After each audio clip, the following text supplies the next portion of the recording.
2 children. I don't have a wife, but I have a match on Tinder. She's a real woman and everything. She's got pictures. So in her profile, she said she liked yoga and cuddles on the sofa and deep sea cod fishing. Not sure about that one, but she said she disliked Noel Edmonds. So, being a 37-year-old father of 2 who's been out of the game for a while, I thought the best way to attract this woman was to send her a poem about Noel Edmonds. So this is what I sent her.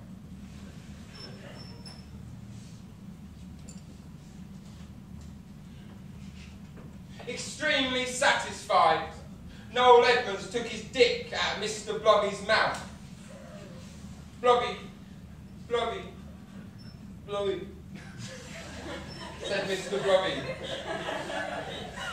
No, we can't fucking cuddle, replied Noel, before diving into his swimming pool of gunge.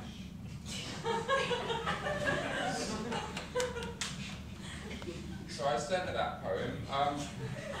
She didn't get back to me, which is, yeah, good response. I did that myself.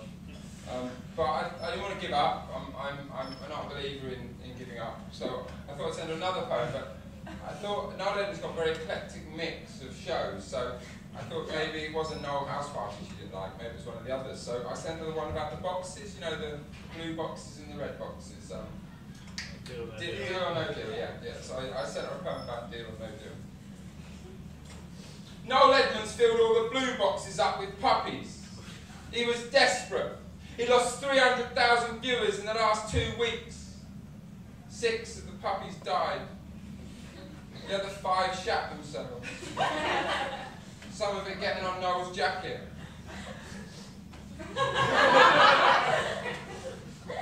So she replied to that poem. She said, ha ha ha. I thought it was a good start. Yeah, I replied. My friend was advising me about how to approach Tinder and getting matches.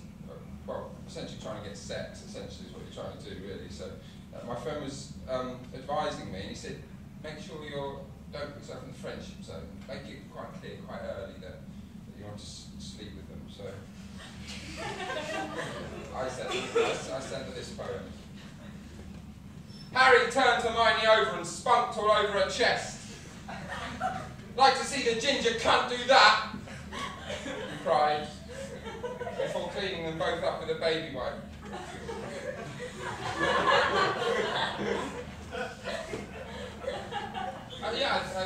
She again, ha ha ha, but then she said, do you do political poetry? Because obviously she was liking the poetry.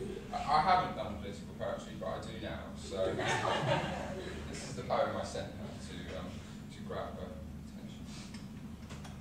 Dennis Thatcher purposely laid the table without spoons. Dennis, what the fuck, where are all the spoons?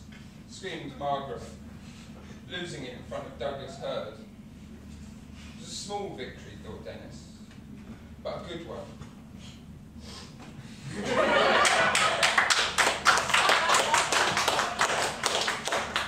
And I couldn't mention Margaret Thatcher without mentioning that other sort of blonde, right-wing hooligan, Boris Johnson.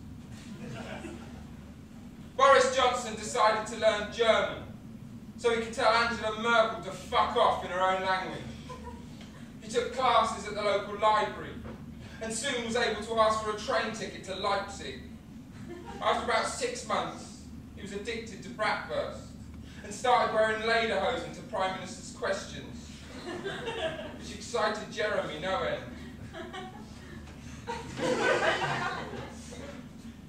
And finally, I wanted to send her about international poetry, because I didn't want her to think I was a racist, so I sent her this one about international poetry. Donald Trump sat on the naughty step of the White House.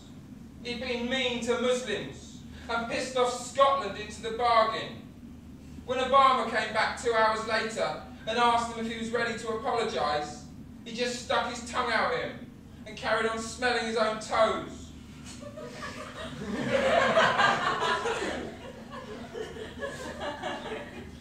I think I've successfully summed up the American political process with that one.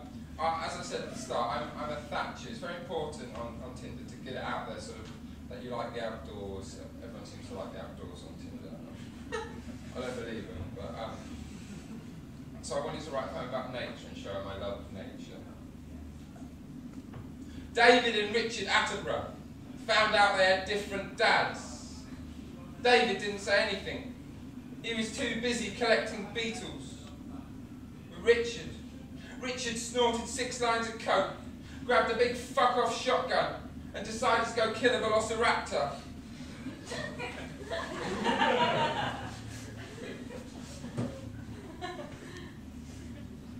A wasp and a bee got into a fight about who was the stripiest.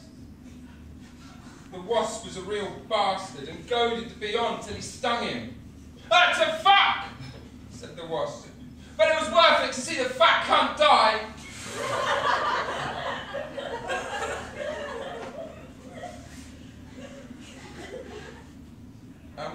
We started organising and thinking about where we could meet up, and because obviously she liked the wasp poem.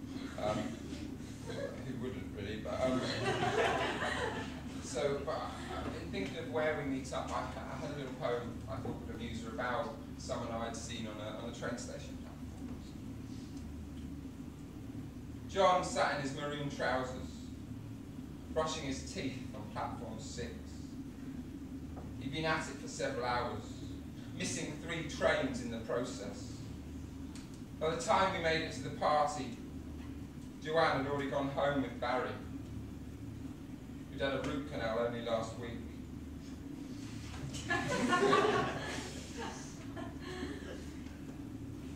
I used to be a teacher before I was a Thatcher, and I think it's important to let people know who you're hoping to sleep with, that you've been physically scarred by, 15-year-old horrible children.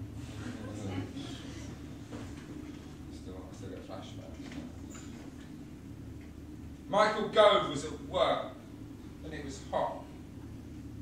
An April heat wave. Fuck it, he thought. Whipped his shirt off. Year 7 were horrified.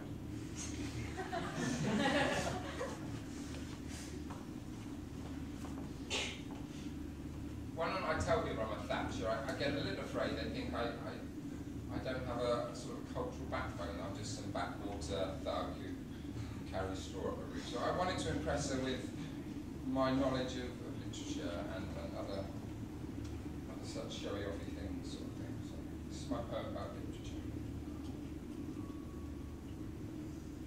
Sylvia wanted to call her book The Bell End, but Ted was adamant.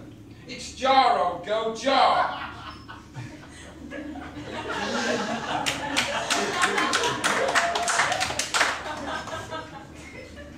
So some of you are feeling very clever with yourselves. You've got the joke before the others. On the back row.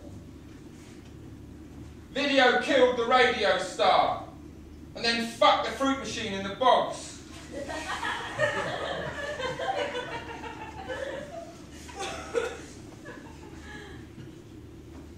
Just before I messaged her where we were going to meet, I realised I hadn't asked her about her views on religion.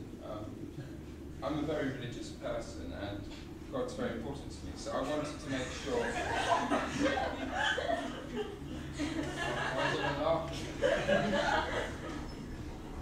Really judging me there, It's the bit it was me. Sorry, Freddie, I didn't mean to. Where was that? Relationship, God, yeah, shit, yeah. So yeah, if you want to sleep with someone, you've got to know that they believe in God Almighty, otherwise it's just sleeping with a maniac, really, aren't you?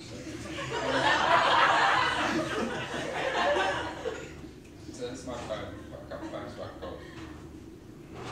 God and Richard Dawkins were set to arm wrestle live on Sky Sports 3 to finally settle it once and for all. Dawkins prepared by continually reminding himself that God was a fictional character couldn't actually beat a real life human. God thought, fuck that. He just cheated. He won easily. And for good measure gave Dawkins a right kicking in the car park afterwards.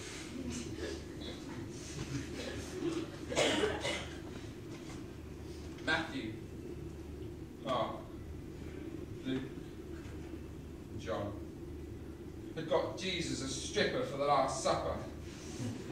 She called herself Fat Sally and made Jesus rip a G-string off with his teeth. Whilst Herod, drunk as a cunt, egged him on. Later, Mark ended up fucking her against the fresco.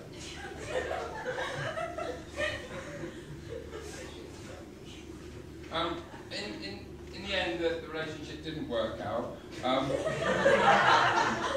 We didn't actually meet, and not because she thought any of my poems were offensive or anything like that. It was that another woman got in the way. There's always been a woman in my life who's head and shoulders above everyone else. Who I think, as a country, we should honour her every single day for the job she does for us all and keeping us safe and leading us into the 21st century. So this poem is about the Queen. My name's been Olly Watson. Thank you very much for listening. Have a lovely evening. And this is for the Queen. I don't know why I looked up, she's not dead. There was a queue at the post office, and the Queen didn't know where else to buy a stamp from. So just covered her face in ink and headbutted the envelope. She hoped Andrew wouldn't mind, it was a few days late. Thanks very much, have a lovely evening.